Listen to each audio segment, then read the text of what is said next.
पूर्व सांसद श्री रविंद्र कुशवाहा जी, जिला पंचायत अध्यक्ष पंडित गिरीश चंद्र त्रिपाठी जी, सदस्य महिला आयोग श्रीमती रितु शाही जी, अध्यक्ष नगर पालिका परिषद देवरिया श्रीमती अलका सिंह जी, अध्यक्ष नगर पंचायत बरहत श्रीमती श्वेता जायसवाल जी,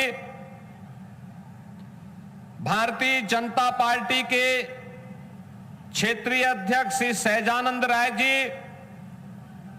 जिला अध्यक्ष भूपेंद्र सिंह जी, भारतीय जनता पार्टी के प्रदेश के प्रवक्ता श्री एसएन सिंह जी और किसान मोर्चा के सभी पदाधिकारियों के नेता बंधु उपेंद्र नाथ सिंह जी, आज के इस कार्यक्रम में उपस्थित भारतीय जनता पार्टी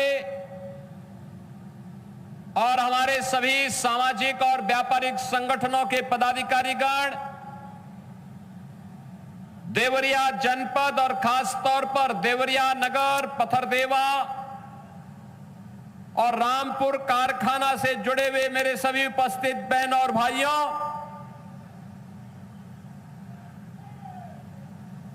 पूज्य महर्षि देवराहा बाबा की तपोभूमि और भारत के स्वाधीनता आंदोलन के प्रखर संत बाबा राघव दास की कर्मभूमि के रूप में विख्यात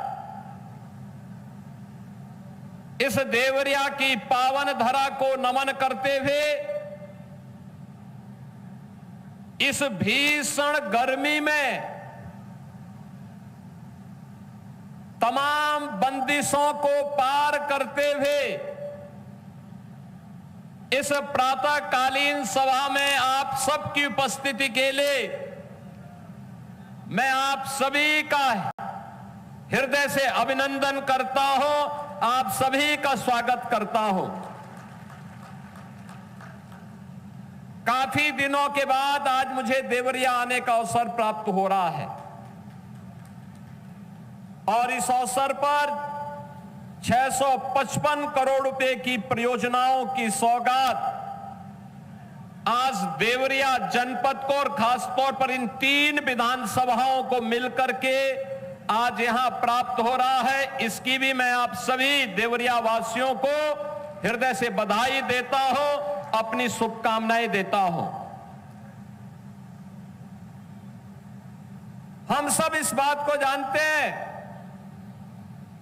कि 2014 के बाद आज जिस नए भारत का हम सब दर्शन कर रहे हैं, इसके पीछे प्रधानमंत्री मोदी जी का नेतृत्व और उनका वह विजन है जो विकास को प्राथमिकता देता है। और प्रधानमंत्री जी के उसी विजन को ध्यान में रखते हुए हम लोगों ने इस बात को हमेशा प्राथमिकता दी है कि गति जितनी तेज होगी, विकास का लाभ उतनी तेजी के साथ आम जन को प्राप्त होगा। आज से 10 वर्ष पहले कोई सोचता भी नहीं था कि 4 लेन की सड़कें हो पाएंगी, और आज मुझे बताते हुए प्रसन्नता है क्योंकि देवरिया तो पहले जब मैं गोरखपुर से सांसद था, लगभग हर महीने मुझे देवरिया आने का अवसर प्राप्त होता था, लगभग हर महीने, क्योंकि यहां पर तत्कालीन सरकार के उत्पीड़न, तत्कालीन सरकार की अराजकता,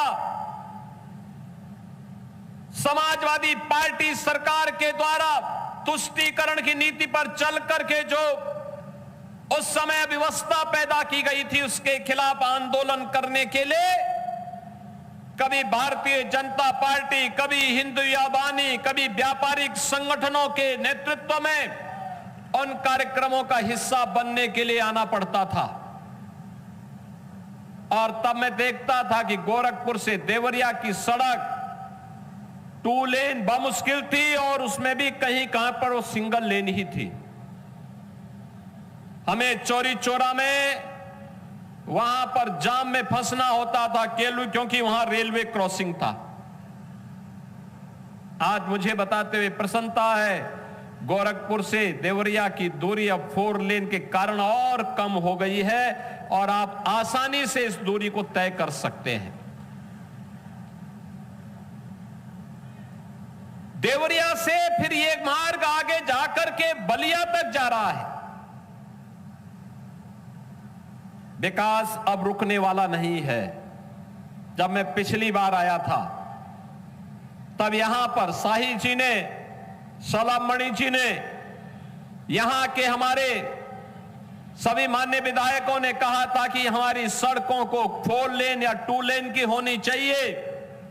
और हम लोग इस बात को जानते हैं कि बगैर इस प्रकार के सड़क इंफ्रास्ट्रक्चर के, अच्छे इंफ्रास्ट्रक्चर के बगैर विकास हो नहीं सकता और विकास होगा नहीं तो रोजगार नहीं सृजित हो सकता है। हमें अच्छे रोजगार के लिए और रोजगार की इन संभावनाओं को और विकास की गति को फास्ट करने के लिए उसी प्रकार का इंफ्रास्ट्रक्चर चाहिए, अच्छी रोड चाहिए, बेहतर कनेक्टिविटी चाहिए। और इसीलिए हम लोगों ने जो भी प्रस्ताव हमारे इन विधायकों ने मेरे सामने रखा, चाहे वह देवरिया से कसिया का मार्ग हो या देवरिया से बरहज का मार्ग, देवरिया के अंदर फ्लाईओवर के मामले हो या अन्य जो भी ब्रिजेज, इन सभी के लिए हम लोगों ने धनराशि स्वीकृत की। और आज मुझे बताते हुए प्रसन्नता है कि इनमें से कुछ कार्यों का आज हम शिलान्यास कर रहे हैं और कुछ का उद्घाटन भी कर रहे हैं। एक शुरुआत है, अंत नहीं है। आपने देखा होगा, यहां सांसद जी कह रहे थे देवरिया में बाईपास बन रहा है। बाईपास के साथ ही अभी एक गति और फास्ट होगी जब देवरिया से हम लोग कसिया का ये 4 लेन की कनेक्टिविटी दे रहे हैं। तो एक कनेक्टिविटी केवल कसिया तक की नहीं है, याद करना, ये हमारे नॉर्थ साउथ कनेक्टिविटी का पार्ट है। नॉर्थ साउथ कनेक्टिविटी का मतलब पडरौना से लेकर के कसिया, कसिया से देवरिया, देवरिया से हम इसको मऊ लेके जाएंगे, पूर्वांचल एक्सप्रेसवे से जोड़ करके वाराणसी के लिए भी और लखनऊ के लिए भी जोड़ने जा रहे हैं। बहनों और भाइयों, ऐसे ही जब एक कसिया की तरफ जा रहा है तो गोरखपुर से सिलीगुड़ी का जो 4-6 लेन की एक एक्सप्रेसवे बनने जा रही है उसके साथ जुड़ेगी। और देवरिया वासियों के लिए अगर सिलीगुड़ी जाना है तो अन्य मार्ग नहीं, यहां से सीधे गए 15 से 20 मिनट के अंदर ही आपको देवरिया से वह 4 लेन की कनेक्टिविटी मिलेगी और सीधे आप सिलीगुड़ी तक का रास्ता 6 लेन और 8 लेन की मार्ग से आगे बढ़ा सकते हैं। अच्छी सड़कें हमारी गति को बढ़ाती है और यही गति प्रगति का आधार बनता है। यही गति प्रगति का आधार बनता है। आज से 9 वर्ष पहले कोई सोचता नहीं था देवरिया में मेडिकल कॉलेज बनेगा। और मुझे इस बात पर प्रसन्नता की, अंतःकरण से प्रसन्नता की अनुभूति होती है कि पूज्य महर्षि देवराह बाबा के नाम पर आज देवरिया में देवरिया का अपना गवर्नमेंट मेडिकल कॉलेज का निर्माण हो गया है और मेडिकल कॉलेज यहां पर अच्छी ओपीडी के साथ संचालित हो रहा है। अभी उसमें बहुत सारे कार्य नए बनने जा रहे हैं। हमने नए डिस्ट्रिक्ट हॉस्पिटल के निर्माण के लिए भी बोला है, जल्दी से जमीन चिन्हित करो, कार्य करो। जनता से जुड़ी हुई कोई समस्या नहीं रहनी चाहिए, उसका समाधान होना चाहिए। हम समस्या नहीं देते, हम समाधान देते हैं, और समाधान देने के लिए इस सरकार को जनता जनार्दन चुनती है, और उसी समस्या का समाधान करने के लिए आज मुझे आपके देवरिया में आकर के प्रसन्नता की अनुभूति हुई है कि यहां की कनेक्टिविटी को हम और फास्ट करने में समय सफलता प्राप्त होगी। आईटीआई बन रहा है, आईटीआई केवल आईटीआई नहीं है, स्किल डेवलपमेंट का केंद्र होगा, नौजवानों की स्किलिंग होगी, उद्योग धंधों में उन्हें रोजगार मिलेगा, देश में विदेश में उनके लिए कार्य की कमी नहीं होगी। यह आज की आवश्यकता है, और जब हमारे पास अच्छे ट्रेंड मैन पावर होगा तो उसके लिए कार्य की कमी नहीं होगी। यह हमारी अर्थव्यवस्था को भी बढ़ाने में मदद करेगी। बहनों और भाइयों, क्या हाल थे 2017 के पहले उत्तर प्रदेश में? वन डिस्ट्रिक्ट वन माफिया, हर जिले में एक माफिया, पर्व के पहले उपद्रव, गरीबों की जमीनों पर कब्जा, किसी भी गरीब को शासन की योजना का लाभ नहीं मिलता था, चेहरा देख करके योजनाएं बांटी जाती थी, नौजवान को नौकरी नहीं, अन्नदाता किसान को शासन की योजना का लाभ नहीं, न बेटी सुरक्षित न व्यापारी सुरक्षित। शाम को 6 बजने के पहले पहले बेटी को घर के अंदर छुपना पड़ता था और व्यापारी को अपना व्यापारिक प्रतिष्ठान बंद करना होता था।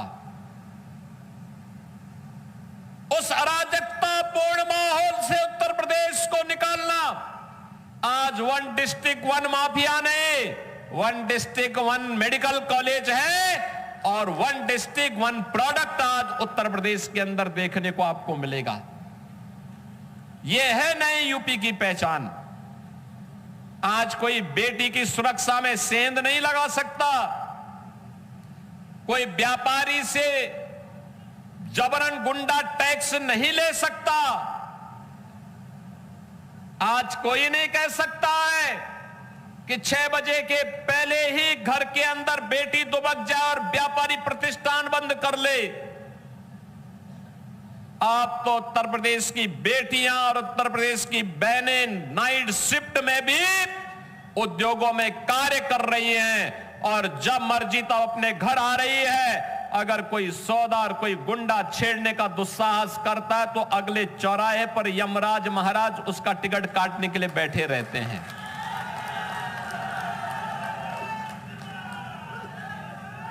अब हमारा अन्नदाता किसान पलायन नहीं कर रहा है। गन्ना किसानों को प्रति कुंटल गन्ना का दाम 400 रुपया हम लोगों ने किया है, उसकी उपज का दाम उसे मिल रहा है। कृषि विभाग की योजना और शासन की योजना का लाभ भी मिल रहा है, और प्रधानमंत्री जी ने किसान सम्मान निधि का लाभ भी दिया है। आज हर गरीब को शासन की योजना का लाभ, प्रधानमंत्री आवास योजना, मुख्यमंत्री आवास योजना, बिना भेदभाव के, बिना चेहरा देखे हर गरीब को राशन की सुविधा का लाभ, उज्ज्वला योजना का लाभ। और अभी जब हर गरीब को मिल गया तो हम लोगों ने कहा शिक्षक को क्यों छोड़ दे, शिक्षक को भी हम कैशलेस स्वास्थ्य की सुविधा दे दिए, शिक्षा मित्रों को दे दिए, अनुदेशकों को दे दिए, रसोइयों को भी दे दिए हैं। सभी लोगों को हम लोगों ने इस सुविधा का लाभ दे दिया है, और लगातार इसमें बढ़ोतरी हो रही है। कोई सोचता था पहले कि कुशीनगर में कृषि विश्वविद्यालय बन जाएगा, आज वह बन करके तैयार हो रहा है कृषि विश्वविद्यालय। नए सत्र में मैं साई जी से कहूंगा कृषि विश्वविद्यालय को चलाने की तैयारी करवाइए, इसको नए सत्र में इसको चला देना चाहिए। बहनों और भाइयों, यह कृषि विश्वविद्यालय केवल एक भवन नहीं है, हमारे अन्नदाता किसानों को तकनीक के साथ जोड़ करके लागत को कम करना, उत्पादन को बढ़ाना, उसकी आमदनी को बढ़ाना, प्रधानमंत्री मोदी जी के विजन के अनुरूप अपने अन्नदाता किसानों के चेहरे पर खुशहाली लाने का एक अभिनव प्रयास है। और उसी प्रयास का हिस्सा बनने के लिए आज देवरिया में मुझे एक बार फिर से आने का अवसर प्राप्त हुआ है। मैं आप सबको इस बारे में कह सकता हूं, मेरे पास जो प्रस्ताव आते हैं विकास के, क्योंकि मैं बार बार कहता हूं कि देवरिया के लोगों ने तो हम पर उपकार किया। 2022 के चुनाव में यहां की सभी 7 सीटें कमल के चुनाव चिन्ह को समर्पित करके देवरिया वासियों ने भारतीय जनता पार्टी पर एक उपकार किया है। इसलिए विकास का जो भी प्रोजेक्ट देवरिया का आएगा वो रुकना नहीं चाहिए, रुकना नहीं चाहिए, किसी भी स्थिति में रुकना नहीं चाहिए। हर हाल में विकास होगा। और इसीलिए हम लोगों ने चाहे सलेमपुर का हो, तमकोही का हो, बरहज का हो, रुद्रपुर का हो, जहां के भी विकास की परियोजनाएं रही हो, ये पत्थरदेवा, देवरिया, रामपुर कारखाना, इन विधानसभाओं के साथ साथ सभी विधानसभाओं के इन योजनाओं को आगे बढ़ाने का कार्य।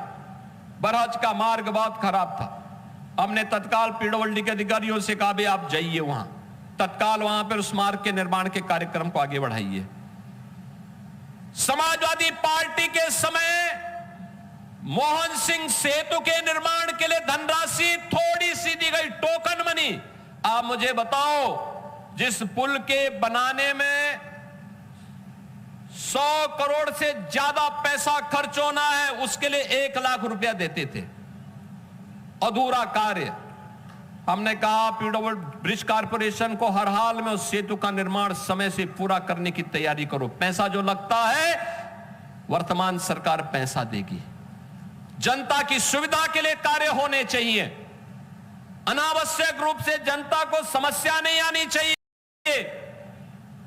विकास की परियोजनाएं अनवरत रूप से आगे बढ़ेंगी। हर चेहरे पर खुशहाली लाने का काम डबल इंजन सरकार कर रही है। नौजवान को रोजगार देने का कार्य डबल इंजन की सरकार कर रही है। अन्नदाता किसानों के लिए योजना का लाभ हो या महिला स्वावलंबन के कार्यक्रम को प्रभावी ढंग से आगे बढ़ाने का कार्य, ये डबल इंजन की सरकार कर रही है। और डबल इंजन सरकार के इन्हीं कार्यक्रमों को प्रभावी ढंग से आगे बढ़ाने के लिए आज एक बार फिर से हम लोग आज देवरिया जनपद में आए हैं। और मुझे प्रसन्नता है कि आपकी जो परियोजनाएं थी, उन परियोजनाओं को हम लोगों ने पहले भी स्वीकृति दी है। और अभी परसों मैंने पीडब्ल्यूडी की कार्य योजना को लेकर के सभी माननीय सांसदों और विधायकों के साथ एक बैठक की है। मैंने उनको कहा जनता से जुड़े हुए जो भी प्रोजेक्ट हैं इस बार दे दीजिए। इस बार हम सभी को, बाकी को सबको स्वीकृत करवा करके आगे बढ़ा देते हैं। हम मानते हैं कि वर्तमान में पश्चिम एशिया का संकट है, तेल और गैस की आपूर्ति में बाधा आई है अमेरिका और ईरान के युद्ध के कारण। उससे एक विटामिन मिलना थोड़ा संकटग्रस्त हुआ है। लेकिन हम लोगों ने कहा कि जहां गांव की सड़क की कनेक्टिविटी हो वहां इंटरलॉकिंग या सीसी मार्ग का निर्माण कर दीजिए। जहां हाईवे का भी निर्माण होना है वहां पे भी सीसी मार्ग का निर्माण करिए। सीसी मार्ग में मटेरियल की क्वालिटी का ध्यान दे देंगे तो जो सड़क सामान्य रूप से बिटुमिन से 5 से 7 वर्ष में मरम्मत के लिए आती है, जब सीसी मार्ग बनेगा लागत एक बार बढ़ेगी, लेकिन मैं कह सकता हूं कि 50 साल के लिए मरम्मत की समस्या का समाधान भी दे देगी। और हमें विकास के इसी मॉडल को अपनाना पड़ेगा, उस दिशा में आगे बढ़ना पड़ेगा। बहनों और भाइयों, सुरक्षा, सुशासन, विरासत और विकास का यह अभिनव प्रयास एक साथ आगे बढ़ेगा। आप सबका आशीर्वाद यहां पर बैठे हुए जनप्रतिनिधियों को अनवरत प्राप्त होते रहना चाहिए। किसी बहकावे में आने की आवश्यकता नहीं, किसी के बहकावे में आने की आवश्यकता नहीं। ये जनप्रतिनिधि आपके विकास के लिए समर्पित भाव के साथ कार्य करते हैं, आपकी योजनाओं को शासन तक पहुंचाते हैं, शासन से उन योजनाओं को जनपद में लेकर के आते हैं और विकास की प्रक्रिया अनवरत रूप से आगे बढ़नी चाहिए। आपने कमल के चुनाव चिन्ह पर अपना वोट दिया, बदले में जनप्रतिनिधि विकास की योजनाओं को, वेलफेयर की योजनाओं को और विरासत से जुड़ी हुई योजनाओं को लेकर के आपके पास आते हैं। याद करिए ना देवरिया वासियों, यही देवरिया है जब सपा के समय में लार में दुर्गा पूजा के जुलूस पर लाठी चार्ज करके उसको बाधित कर दिया जाता था। यही तो जिला है और मुझे आना पड़ा था तब आंदोलन करने के लिए। ये वही जिला है। राम जन्मभूमि आंदोलन में जब लाठियां चलती थी राम भक्तों पर, यानी राम नाम से ही सपा को, कांग्रेस को परहेज था, उनको परहेज था। लेकिन अब अयोध्या में डबल इंजन सरकार की ताकत देखिए, भगवान राम का दुनिया का सबसे बड़ा मंदिर बन गया है, भव्य मंदिर का निर्माण हो गया है। यह आपके वोट की ताकत है। अच्छी सरकार आती है, अच्छा कार्य कर लेती है, पूर्वजों के उद्धार का कारण बनता है, उनकी आत्मा को सीम शांति मिल रही होगी और आपको भी आशीर्वाद मिल रहा होगा कि चलिए आपके वोट ने वह करके दिखाया जो दुनिया के अंदर कहीं नहीं हुआ।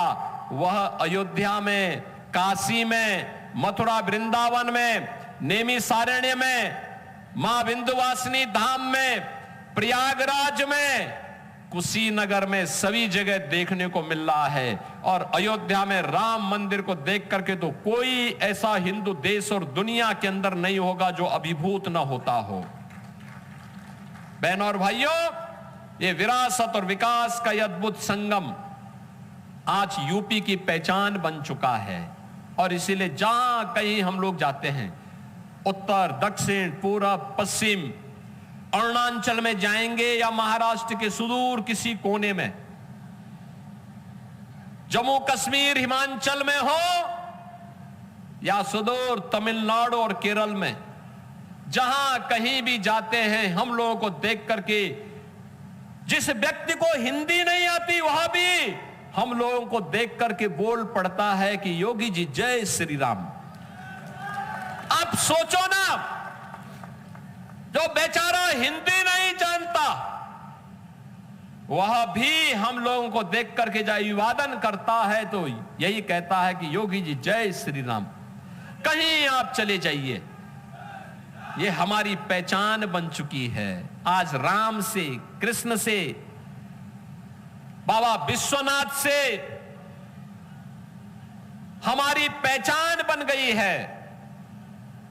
स्वाभाविक रूप से इन सभी देवी देवताओं का आशीर्वाद हमें प्राप्त हो रहा है, सीधे सीधे उनकी कृपा हमारे ऊपर हो रही है।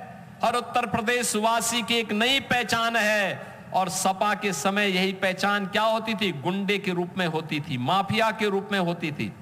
आप जाते थे देवरिया के बाहर, यूपी की बाउंड्री छोड़ करके जैसे आप चले गए, कोई पूछता था कहां से आए हैं, आपने अगर बोल दिया कि यूपी से, तो सामने वाला व्यक्ति आपसे 10 कदम पीछे भागता था, 10 कदम पीछे भागता था। और आज आप चले जाइए देश में कहीं भी, बोलेंगे मैं यूपी से आया, उत्तर प्रदेश से आया हूं, वो तुरंत सामने वाले के चेहरे पर चमक आएगी और ऐसा लगेगा जैसे वो आपको अपने गले के साथ जोड़ ले। यह है नई पहचान। उन लोगों ने पहचान का संकट खड़ा किया। क्योंकि जाति के नाम पर विभाजन करने वाले, समाज को तोड़ने वाले, तुष्टीकरण की नीति पर देश के हितों के साथ खिलवाड़ करने वाले वे लोग थे। विकास को उन्होंने बाधित किया, जनता का शोषण किया, चेहरा देख करके योजनाओं का लाभ देते थे और अपने परिवार का पेट भरते थे। लूट मचा रखी थी। आज ऐसा कुछ नहीं है। माफिया मिट्टी में मिल गए, गुंडे प्लान कर गए और जिसने जनता जनार्दन को आंख दिखाने का प्रयास किया गया वो अपने आप ही यमराज के घर भी सिधार गया है। और इसलिए बहनों और भाइयों, ये 655 करोड़ रुपए की योजनाओं की सौगात आज जो इन 3 विधानसभाओं से जुड़े हुए थे, इसके लिए मैं देवरिया वासियों को हृदय से बधाई देता हूं। आप सभी के प्रति अपनी मंगल में शुभकामनाएं देता हूं और विश्वास करता हूं कि विकास की और विरासत की एक कड़ी, ये यात्रा अनवरत रूप से आगे बढ़ती रहेगी। इस विश्वास के साथ आप सभी के प्रति मैं अपनी मंगल में शुभकामनाएं देते हुए वाणी को देता हूं विराम। जय जय श्री राम।